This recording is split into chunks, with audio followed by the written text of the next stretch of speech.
हा जो कार्यक्रम आहे केंद्र शासन आणि शासन यांच्या माध्यमातून लावण्यात आलेला आहे। हिंदी चादर श्री गुरु तेग बहादूर साहेब यांच्या निमित्त हा लावलेला हा 350वी ही त्यांची शताब्दी आहे। त्यासाठी हा कार्यक्रम लावण्यात आलेला आहे। हा आपण कार्यक्रम आरोग्य शिबिर ह्या निमित्ताने लावलेला आहे। आरोग्य शिबिराचं मी एवढं सांगेन की सगळ्यांनी आरोग्य शिबिर आपण लावलेले आहे, तर त्या निमित्ताने मी सगळ्या नागरिकांना आवाहन करते की याचा त्यांनी मोठ्यात मोठा लाभ घेण्यात यावा। कारण की ही शिबिर एक सामान्य नागरिकांसाठी खूप छान आहे। हा नियोजन जे केलेलं आहे हे खूप छान आहे।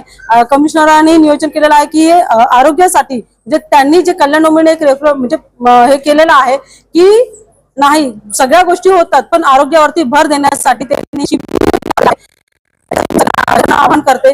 मी हा जो कार्यक्रम लावलेला आहे त्याचा सगळ्यात मोठ्या प्रमाणात लाभ घेण्यात यावा। या ठिकाणी अनेक सुविधांचा अभाव आहे। केवळ सर्दी ताप खोकला असेच आजार बरे होतात, इतर आजारांवर काय उपाययोजना कराल?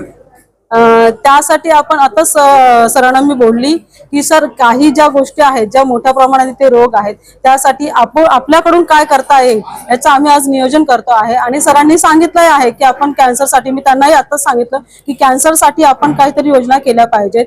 आज मॅटर्निटी आहे त्यासाठी मी सोनोग्राफी आणि सरांनी त्यासाठी ते रेडीही केलेलं आहे। फक्त एक आहे जे 5-5.5 वर्षाचा गॅप गेला आणि त्यासाठी ते आताच मला बोलले की मॅडम आपल्याला बरंच काही घ्यायचं आहे, मशिनरी विकत घ्यायच्या आहेत, डॉक्टरांचा टायअपही झालेला आहे, तर त्यानुसार मेडिकल कॉलेज आहे त्यांच्यासोबत टायअपही झालेला आहे। म्हणजे आज जे काही गोष्टी अपुऱ्या होतात त्या पूर्ण करण्याचं नक्कीच शासन आणि प्रशासन आणि लोकप्रतिनिधी यांच्या मार्फत नक्कीच पूर्ण होणार आहे। ते पहिल्या महिला डॉक्टर आहेत आनंदीबाई जोशी यांच्या पुतळ्याचं भूमिपूजन झालं होतं 2016ला, पण अजून पुतळा झालेला नाही, त्याबाबत पाठपुरावा करा।